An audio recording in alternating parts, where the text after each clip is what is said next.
passo a palavra ao Cássio Nunes Marques, também para a sua tão ansiosamente esperada exposição. Obrigado, desembargador. Muito obrigado. Boa noite a todos. Eu quero, primeiramente, agradecer o convite e parabenizar o desembargador Edivaldo Pereira de Moura, né, pelo sucesso que tem tido à frente da Escola Superior da Magistratura do Piauí. Eu fiquei muito honrado com o convite, porque já vim acompanhando as lives e tem sido uma gestão extremamente proativa, muito participativa, muito prestigiada, e Vossa Excelência está de parabéns. Quero cumprimentar a todos os colegas do Tribunal de Justiça do Piauí, na pessoa do desembargador Sebastião Martins, presidente dessa corte, que nesse momento está nos assistindo. Quero cumprimentar muito especialmente o ministro do Superior Tribunal de Justiça, Napoleão Nunes Maia, filho. Para mim, ministro, é uma honra me ombrear a Vossa Excelência nesse evento, principalmente porque sei da sua origem, né? Como nós, todos nordestinos, Vossa Excelência é filho de Limoeiro do Norte, do nosso estado querido e vizinho Ceará, região jaguaribana. Saiu do sertão como cancioneiro popular, com repente, com a poesia, família de poeta. O ministro é poeta, Luciano Maia é poeta, Vigílio Maia é poeta, imortal da Academia Cearense de Letras, substituindo nada mais, nada menos do que Raquel de Queiroz. Vossa Excelência levou toda essa capacidade nordestina e se tornou, induvidosamente, um dos mais brilhantes ministros que já teve assento no Superior Tribunal de Justiça. O Brasil, e principalmente o povo nordestino, ministro, deve muito ao senhor. A boa aplicação, não vou falar de tudo para não me alongar, mas se pegarmos tão somente a matéria previdenciária, é um exemplo de o que um coração sertanejo, que uma experiência de vida pode transformar uma jurisdição. A atividade campesina do Brasil, o sertanejo do Brasil, deve muito à jurisdição de Vossa Excelência. E, por isso, mais ainda, é uma honra me ombrear ao senhor nessa noite. Eu estava muito preocupado em suceder a palestra de Vossa Excelência, porque é muito difícil. Mas Vossa Excelência, de uma forma muito simplória, trouxe argumentos em que a academia passaria semanas para explicar. Quando veio tratando inicialmente da virtualização da justiça, eu me lembrei da onda renovatória de Mauro Capelletti, que no início dos anos 70 previa essa revolução, essa renovação que a justiça passaria. E Vossa Excelência iniciou sua fala falando das sessões virtuais, da aproximação do magistrado, do advogado, principalmente do advogado dos mais humildes, das causas previdenciárias, que não tem condição, e nós sabemos disso, eu passei mais de 2 anos na jurisdição previdenciária, não existem sustentações orais no TRF da primeira região, praticamente, porque o salário maternidade, o fundo de direito todo da ação não paga sequer uma passagem de avião do advogado para Brasília. E agora, essa grande virtude, a aproximação do magistrado com a advocacia e, mais especialmente, a aproximação com o advogado dos mais humildes. Vossa Excelência passou com muito brilhantismo, falando de uma série de novos problemas que advêm das novas ações. Eu vou tentar elencá-las um pouco mais, falando dos problemas de fornecimento de bens e serviços, falando das aplicações dos recursos públicos, das ações de improbidade, de como as julgaremos daqui a 5 anos, longe do calor do problema. Será que teremos, enquanto juízes, a sensibilidade de se colocar no lugar do gestor naquele momento? E nos proporcionou mais uma lição de aquebrantamento das disciplinas processuais. Se isso já era um caminho, a evolução do direito material, suplantando as filigranas processuais, agora, em momento de pandemia, mais ainda. Então, Vossa Excelência nos deu uma aula de vida e uma aula de jurisdição. Vossa Excelência me fez lembrar da origem da palavra sentença, que é do latim sentire, que quer dizer sentimento. Julgar sem sentimento não é julgar. E eu agradeço mais uma vez e parabenizo Vossa Excelência pela brilhante exposição.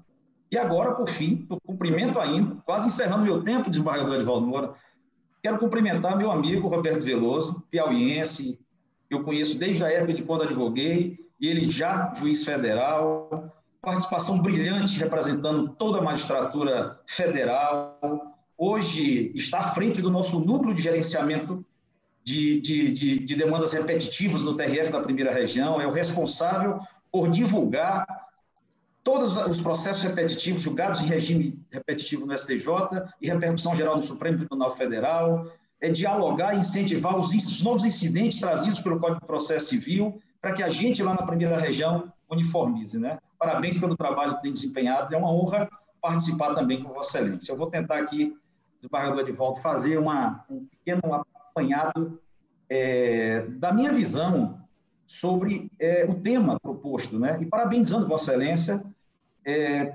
pelo tema, não só da formação de decisão, mas como colocou o ministro Napoleão, como os nossos juízes, como juízes brasileiros, estão decidindo hoje no tempo de pandemia.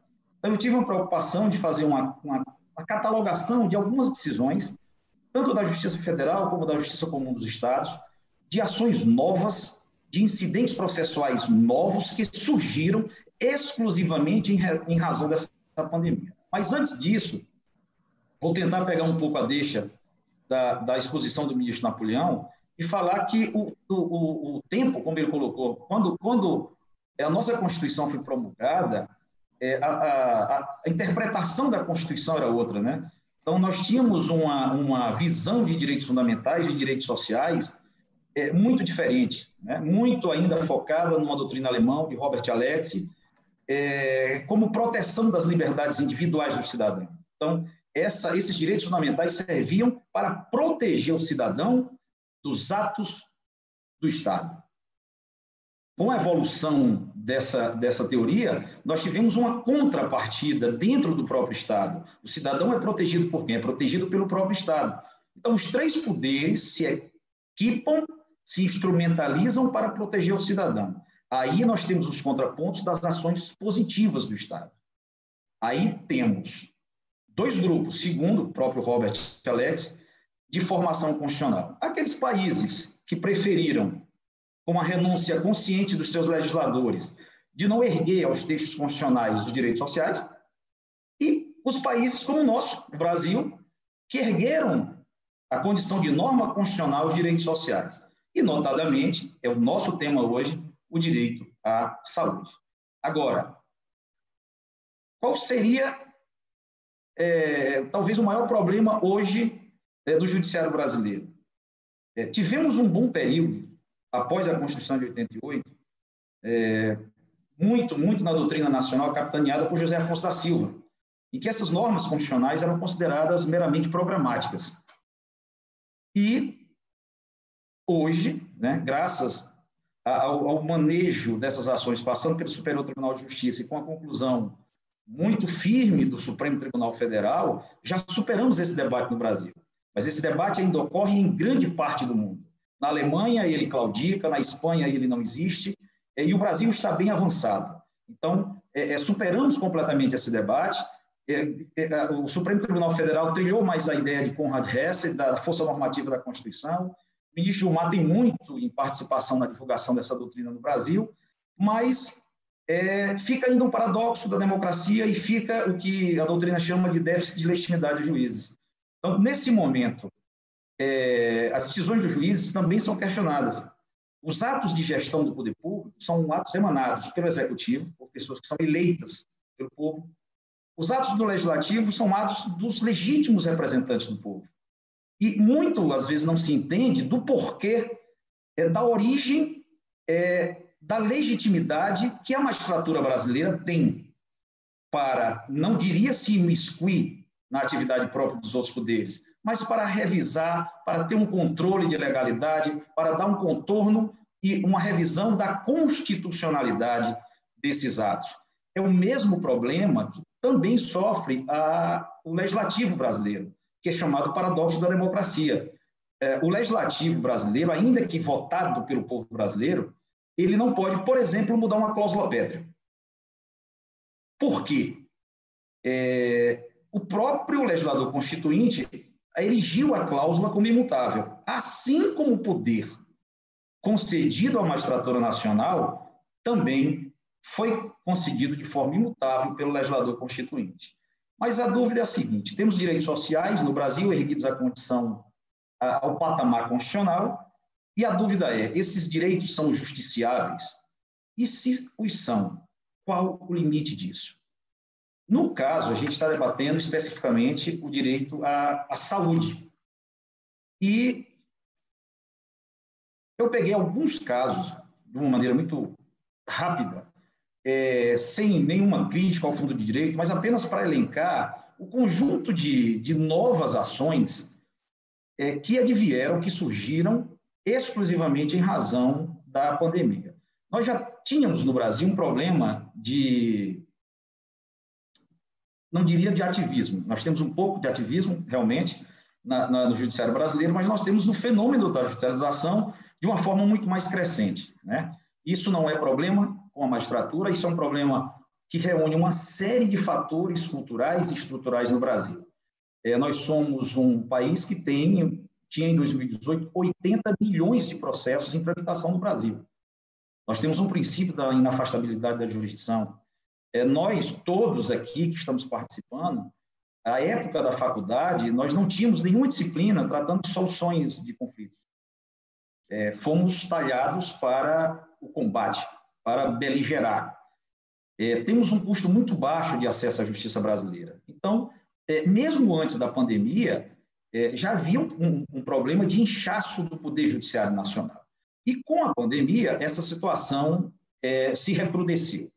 Então, eu elenquei algumas ações judiciais que surgiram em decorrência da pandemia causada pela Covid-19. A primeira delas é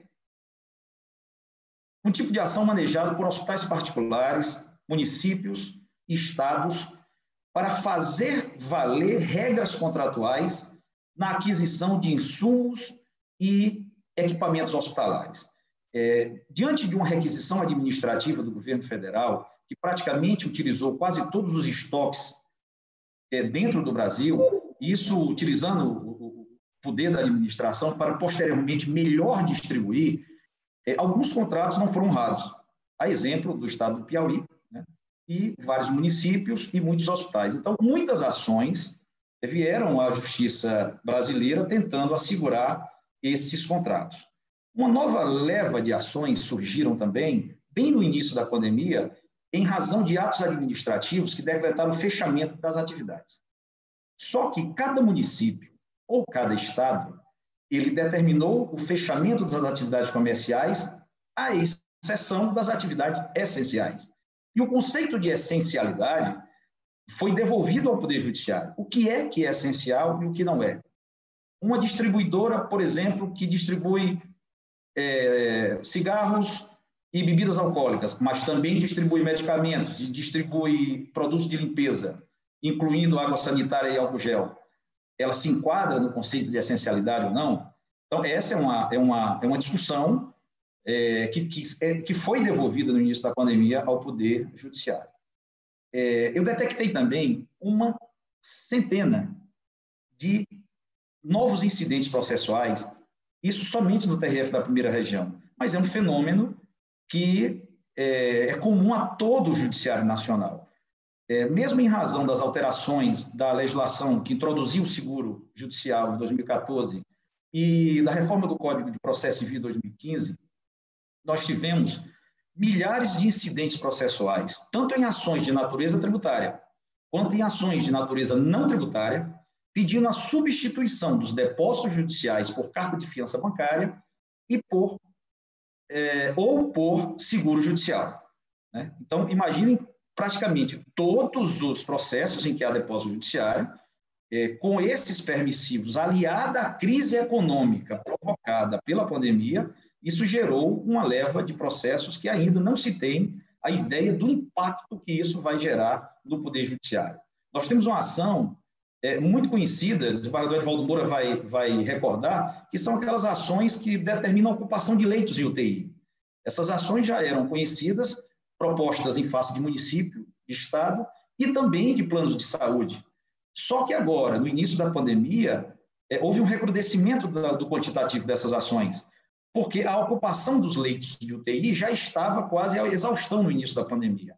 Então, nós não tínhamos no Brasil leitos disponíveis. E aí, uma nova leva de ações foram devolvidas ao Poder Judiciário. Bom, outro impacto muito significativo em termos de quantitativo de ações, principalmente no Poder Judiciário Federal brasileiro, são milhares de novas ações que foram propostas requerendo o diferimento do pagamento dos tributos federais nos municípios e nos estados onde foi decretado o estado de calamidade pública. É que nós temos uma portaria do Ministério da Fazenda, 12 de 2012, que diz que a Secretaria da Receita Federal teria que regulamentar o diferimento, a postergação do pagamento desses tributos onde ocorresse a decretação de estado de calamidade. O que acontece é que essa portaria ela não era exigida, porque o estado de calamidade, quando ele é decretado, era por um tempo muito exíguo, 5, 6, 10 dias. Ocorre que a maioria dos municípios brasileiros, dos estados brasileiros, estão há mais de 90 dias com a decretação de estado de calamidade.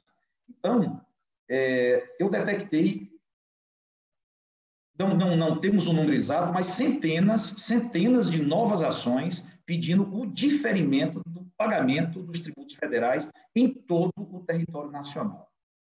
Detectei também uma leva de novas ações decorrentes da pandemia que objetivam inserir nos protocolos de municípios e estados a adoção de tratamentos e fornecimentos de fármacos ainda sem comprovação científica. Essa ação ela não gera um quantitativo muito grande de ações, mas gera um qualitativo, porque ela tem uma repercussão social muito grande. Lembrei das palavras do ministro Napoleão, quando falou da improbidade. Somente no final de junho nós já tínhamos 24 operações da Polícia Federal, visando o quê? Abuso no gasto com a estrutura de combate à Covid-19, inclusive com busca e apreensões em todo o território nacional. E temos ações interessantes. Nós temos agora as novas ações propostas por municípios e estados, ministro, que eu achei uma criatividade jurídica muito interessante. Eles pedem autorização judicial para ou fazer gastos acima do limite legal e constitucional, ou utilizar de rubricas que não são da saúde, e a maior engenharia, que eu achei muito interessante, é pegar um empréstimo de uma rubrica para utilizar na saúde para posteriormente pagar. Então, eu nunca tinha me deparei com uma ação dessa, né? Mas existe uma já tramitando no Supremo Tribunal Federal, louvando a criatividade dos advogados, e como Vossa Excelência diz, a necessidade do momento, né? São o que os entes federativos e os municípios do Brasil tentam buscar. E na Justiça Comum dos Estados, desembargador Edvaldo Moura, imagine quantas ações novas estão tramitando, tentando reduzir ou suspender o pagamento de aluguéis. Os aluguéis comerciais no Brasil estão praticamente todos sob júdice. Quer dizer, o impacto dessas decisões, no quantitativo, ele só vai ser sentido daqui a 3 ou 4 anos. Outra leva de ações agora, assim como ocorreu no início da pandemia, com o fechamento do comércio, agora vem com a reabertura do comércio. À medida que os estados, os municípios vão decretando a reabertura, ações também são propostas na Justiça para suspender os atos administrativos, para modulá-los ou até mesmo para substituí-los, né? Então, dentro daquilo que foi proposto, a compreensão que eu tenho é que a mudança primeira do judiciário é essa que já bem frisou o ministro. É o momento de se resolver, é o momento de solucionar o problema. A demanda que chega ao judiciário, e isso o STJ, ainda advogado, tinha um precedente muito interessante, que ele respaldava.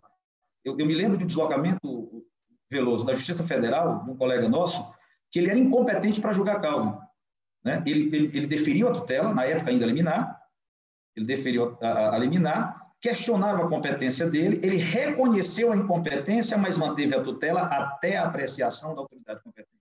À primeira vista que eu vi, ainda como advogado, me causou estranheza, mas já tinha respaldo do Superior Tribunal de Justiça, porque a jurisdição ela não pode parar em razão exatamente do que disse o ministro Napoleão, dessas filigranas processuais. Então, eu acho que o primeiro aprendizado é esse, né? É dar uma justiça mais efetiva ao nosso jurisdicionado. E isso o judiciário brasileiro aprendeu com essa pandemia. E a outra é se modernizar.